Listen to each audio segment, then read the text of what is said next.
Hello everyone, আশা করি সকলে খুব ভালো আছো। চলে এসেছি আবারও একটা নতুন ভিডিওর সাথে। দেখো, দুপুরবেলা আবারও জামা কাপড় মেলতে ছাদে এসেছি। এবার এসেই তোমাদের সেই শখের জিনিস আমার গাছ, সেইগুলোকেই তোমাদেরকে দেখাচ্ছি। আর এই দেখো, টোটো মহারানীও চলে এসছে আমার সাথে সাথে।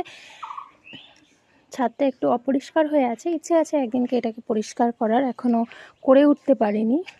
দেখতে পাচ্ছ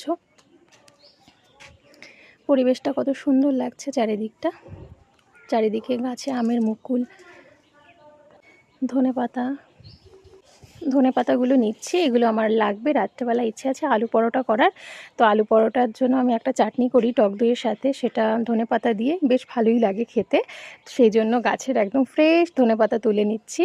আর এই যে গাছগুলো মারা গেছে সেগুলোকে ইচ্ছে আছে এক সময় পরিষ্কার করে একদম টবগুলোকে ফাঁকা করে ফেলার, আর নতুন করে আবার গরমকালে যে সবজি সেগুলো লাগাবো, এটাই ইচ্ছে।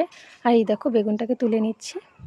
বেগুন হয়েছে, বেগুনটা ভাজি করব দুপুরবেলায়, ভাতের সঙ্গে খেতে বেশ ভালোই লাগবে। এই দেখো, বেগুনের সাইজটা দেখো, মোটামুটি হয়েছে, খুব একটা বড়ও না আর খুব ছোটও না। আর এইদিকে এসছি দেখো এই বেগুনগুলো নিতে, এইগুলো সেদ্ধ খেতে খুব ভালো লাগে।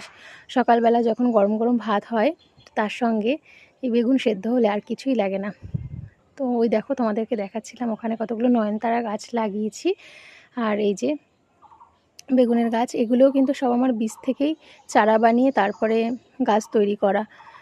সেই গাছেরই বেগুন এখন খাচ্ছি। খুব একটা হচ্ছে না, তবু যেটুকু হচ্ছে আমাদের হয়ে যায়, 2-3 জন মানুষের সেদ্ধ খাওয়া হয়ে যায়, তরকারি না হলেও। এই যে নয়নতারা গাছ তোমাদেরকে দেখাচ্ছি, লঙ্কা গাছ দেখতে পাচ্ছ। গাছটাকে ঝাঁকড়া করে তুলেছি, কারণ মাথাটা ভেঙে দিয়েছিলাম, সেই কারণে এরকম ঝাঁকড়া হয়েছে।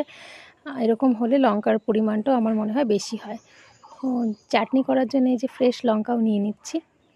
ধনেপাতা লঙ্কা দুটোই যদি একদম টাটকা টাটকা হয় তাহলে তো আরোই ভালো লাগে, কি বলো? গাছের হবি আমার বহু দিনের। গাছ লাগাবো, ফল নেব, ফুল হবে, দেখবো, এটা ভীষণ ভালো লাগে। আর এই যে বেগুন দেখছো, এটা আমাদের গাছের বেগুন। গরম গরম ভেজে নিয়েছি ভাতের সঙ্গে, সঙ্গে বেগুন সেদ্ধও রয়েছে। আজকে মেনু তোমাদেরকে দেখাচ্ছি। হেলেন্সের শাক রয়েছে, সঙ্গে আছে আমাদের আজকে হয়েছে মাশরুমের তরকারি। তো বিভিন্ন রকম সবজি দিয়ে একটু মাশরুমটাকে করা হয়েছে, এটা খেতে খুব ভালো লাগে। টক দই তো থাকেই আমাদের শেষ পাতে, সেটাই দেখাচ্ছি, একটু টক দই। আর এখানে কি করেছে, ওই টক দই পাতিয়েছি যেটা, সেটা দেখালাম। আর এটা আজকের। তো টাটা।